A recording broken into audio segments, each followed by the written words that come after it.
एक समय की बात है। एक राजा ने अपने मंत्री से कहा कि मंत्री जी, आपको क्या लगता है, क्या मैं इस नगर का सबसे बुद्धिमान व्यक्ति हूं? अब मंत्री तो राजा के पास नौकरी करता था, तो उसने कहा कि राजा साहब, कैसी बात करते हैं, आप नगर के राजा हैं तो सबसे बुद्धिमान नहीं हुए? राजा ने कहा, नहीं मंत्री जी, राजपाट तो मुझे विरासत में मिला है, लेकिन बुद्धि विरासत में नहीं मिलती। सच बात बताओ मंत्री जी, क्या मैं बुद्धिमान हूं? तो मंत्री जी ने कहा, नहीं राजा साहब, आप इस नगर के सबसे बुद्धिमान व्यक्ति नहीं हैं। ये बात सुनकर राजा को थोड़ा सा गुस्सा आया, लेकिन राजा ने गुस्सा किया नहीं, क्योंकि राजा को पता था कि बुद्धिमान व्यक्ति कभी गुस्सा नहीं करता है। राजा ने अपने मंत्री से कहा कि मंत्री जी, तो फिर बताओ कि बुद्धिमान आदमी कैसा होता है? तो मंत्री ने कहा कि राजा साहब, मैं बुद्धिमान तो कोई हूं नहीं। इस नगर में बहुत सारे बुद्धिमान लोग होंगे, लेकिन हमें उनको ढूंढना पड़ेगा। तो राजा ने कहा कि ठीक है, इसमें ढूंढने की क्या जरूरत है, हम यहाँ के राजा हैं, आप नगर में ढिंढोरा पिटवा दीजिए कि जो बुद्धिमान आदमी हो वो हमारे राज्य में आ जाए, उसको राजा साहब बुला रहे हैं। ये बात सुनने के बाद मंत्री जी कहते हैं कि राजा साहब, बुद्धिमान आदमी कभी भी अपने आप को बुद्धिमान नहीं कहता है, इसीलिए अगर हम ढिंढोरा पिटवा भी देंगे तो हमारा महल मूर्खों से भर जाएगा, क्योंकि मूर्ख आदमी ही अपने आप को बुद्धिमान कहलवाएगा और वो अपने आप को बुद्धिमान साबित करने के लिए यहाँ आकर अनाप शनाप बातें करेगा। इसीलिए हमें कोई और रास्ता ढूंढना होगा। उसके बाद मंत्री जी रात भर सोचते हैं कि ऐसा कौन सा तरीका हो सकता है जिससे कि बुद्धिमान आदमी हमारे राजा के पास आ जाए। दूसरे दिन मंत्री जी राजा के पास जाते हैं और कहते हैं कि राजा साहब, आपके लिए मेरे पास एक बहुत अच्छी तरकीब है। यदि हम ये तरीका अपनाते हैं तो बहुत ही जल्दी बुद्धिमान आदमी हमारे पास आ जाएगा और हम उसे पकड़ लेंगे। राजा ने कहा कि ठीक है, बताओ कौन सा तरीका है। मंत्री जी ने कहा कि हम पूरे नगर में एक ढिंढोरा पिटवा देते हैं कि जो कोई भी व्यक्ति हमारे राजा ने जो कभी ना सुनी हो ऐसी बात हमें आकर बताएगा तो हम उसको 1000 मोहरे देंगे। ये सुनने के बाद राजा थोड़ा हैरान सा हुआ। राजा ने कहा, मंत्री जी, आप क्या चाहते हैं कि हम कंगाल हो जाएं? ऐसी तो बहुत सारी बातें हैं जो हमने सुनी नहीं है, और कोई व्यक्ति आकर हमें ये बातें बताएगा तो हमें 1000 मोहरे देनी होंगी, और भला वो व्यक्ति बुद्धिमान कैसे हो सकता है? मंत्री जी ने कहा कि कोई बात नहीं राजा साहब, इसका भी एक तरीका है। अगर हमें कोई भी नई बात बताएगा तो हम कह देंगे कि ये बात तो हमने पहले से सुन रखी है, और यदि हम ऐसा कह देंगे तो हमें 1000 मोहरे नहीं देनी होंगी। लेकिन जो बुद्धिमान आदमी होगा वो हमसे कोई नई बात नहीं करेगा, बल्कि वो आदमी मोहरे पाने के लिए कुछ ऐसा तरीका अपनाएगा कि हमारे पास कोई और रास्ता ही नहीं बचेगा, और हमें वो 1000 मोहरे देनी ही पड़ेंगी। यदि कोई ऐसा आदमी हमारे सामने आएगा तो हम उसे पकड़ लेंगे, क्योंकि वही आदमी बुद्धिमान होगा। उस राजा ने पूरे राज्य में ढिंढोरा पिटवा दिया तो बहुत सारे लोग आने लगे। राजा को नई नई बातें बताते हैं। हर बात को सुनकर राजा यही कहता है कि भाई, ये बात तो मैंने सुनी हुई है। दूसरे राज्यों से भी लोग आने लगे हैं, क्योंकि 1000 मोहरों की लालच में बहुत सारे लोगों ने अलग अलग बातें बताई। कोई आदमी बहुत पुरानी बात बताता तो कोई व्यक्ति बहुत ही दूर की बात बताता, लेकिन हर बात को सुनकर राजा यही कहता कि ये बात तो मैंने पिछले साल ही सुनी है, ये बात तो मैंने अपने पिताजी से सुनी है। ऐसे करते करते बहुत लोग आए, और हर आदमी की बात सुनने के बाद राजा यही कहता कि ये बात तो मैंने सुन रखी है। थोड़े दिन बाद एक साधु राजा के दरबार में आता है और कहता है कि राजा साहब, क्या नई बात बताने पर आप यहाँ पर मोहरे बांटते हैं? राजा ने कहा, हाँ, हम कोई नई बात बताने पर उसको मोहरे देते हैं, लेकिन बात ऐसी होनी चाहिए जो हमने कभी सुनी ना हो।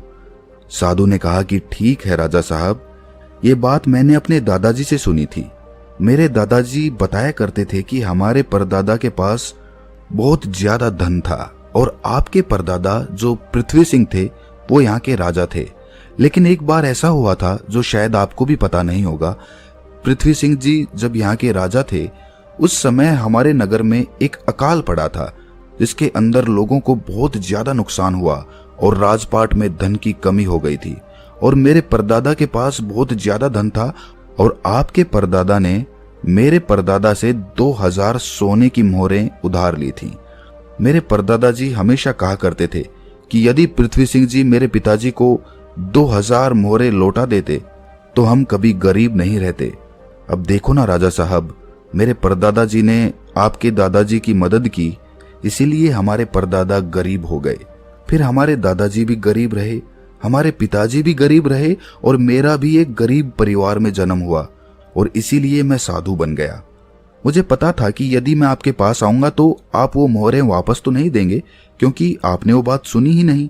लेकिन आपने ये कहा कि कोई नई बात मुझे बताएगा तो 1000 मोहरें मिलेंगी। इसीलिए मैं आपको ये बातें बताने आ गया ताकि आपको इतनी पुरानी बात का पता चले। अब ये बात सुनने के बाद मंत्री को पता चल गया कि ये साधु इस नगर का सबसे बुद्धिमान व्यक्ति है, क्योंकि अब राजा फंस चुके थे। अब राजा अगर ये कह देते हैं कि ये बात मैंने नहीं सुनी तो शर्त के मुताबिक 1000 मोहरें उस आदमी को देनी पड़ती, क्योंकि राजा ने इसी बात का ढिंढोरा पिटवाया था कि कोई नई बात मुझे बताओ। और यदि राजा ये कह दें कि ये बात तो मैंने पहले से सुन रखी है तो फिर तो 2000 मोहरें उसे वापस लौटानी पड़ेंगी। अब राजा भी समझ चुका था और मन ही मन हंस भी रहा था कि बुद्धिमान आदमी ने किस तरह हमें फंसाया है। उसके बाद राजा उस साधु के चरणों में गिर पड़ा और कहा कि साधु बाबा, हम तो ये देखना चाहते थे कि हमारे नगर में सबसे बुद्धिमान आदमी कौन है। मेरे और मंत्री जी के बीच में एक शर्त लगी थी कि हमारे राज्य में मेरे से भी ज्यादा कोई बुद्धिमान आदमी है तो हम उस बुद्धिमान आदमी को पकड़ लेंगे। और देखो, हमने आपको पकड़ लिया। उसके बाद सारी बात साधु को भी समझ में आ गई थी। साधु ने कहा कि राजा साहब, मैं तो बस इस होड़ को खत्म करना चाहता था। मुझे जब पता चला कि आप मोहरें बांट रहे हो तो पूरे नगर में किस तरह की भागदौड़ मच गई। सब लोग अपना काम छोड़कर इस काम में लग गए। अब देखो ऐसा कितना दिन चलेगा।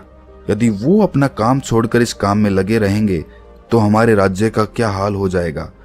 मैं तो बस इस बात को खत्म करना चाहता था, इसीलिए मैंने ये तरकीब अपनाई।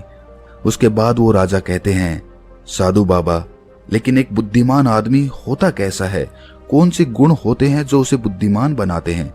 उसके बाद वो साधु बाबा कहते हैं कि वैसे तो बुद्धिमान आदमी को पहचानना काफी मुश्किल होता है, क्योंकि बुद्धिमान और मूर्ख व्यक्ति एक जैसे ही दिखते हैं, लेकिन दोनों में बड़ा फर्क होता है। आज मैं आपको ऐसी बातें बताता हूं जिससे आप एक बुद्धिमान आदमी का पता लगा सकते हैं, और यदि ये गुण आपके अंदर हैं तो आप एक बुद्धिमान आदमी हो, और यदि आपके अंदर नहीं है तो इन गुणों को पहचान कर आप बुद्धिमान बन सकते हो। उसके बाद वो साधु बाबा कहते हैं कि बुद्धिमान आदमी का सबसे पहला गुण होता है कि वो हर काम को समय के अनुसार करता है, फालतू समय को भी उपयोग में ले लेता है, और इसके लिए वो सबसे महत्वपूर्ण कामों को सबसे पहले करता है।